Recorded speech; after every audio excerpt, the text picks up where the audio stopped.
Sukkot, la fête de la joie. Pourquoi cette obligation d'être joyeux de ce qu'Hachem nous donne sans aucun droit à la tristesse? Mais que direz-vous d'un enfant que son père lui achète la nouvelle voiture et au lieu de se réjouir, de danser, de remercier son père, il se plaint: pourquoi tu m'as pas acheté la montre? C'est un enfant gâté, on appelle ça l'enfant roi, il s'imagine qu'on lui doit tout.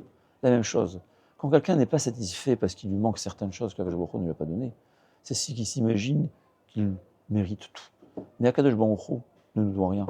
Dans sa bonté, il nous donne. Le minimum, c'est de le remercier de ce qu'il nous donne. Et ne pas s'attrister de ce qu'il ne nous a pas donné. Mais c'est encore pire. Parce qu'en réalité, Akadosh Baruch Hu, dans sa bonté, donne tout, pour chacun.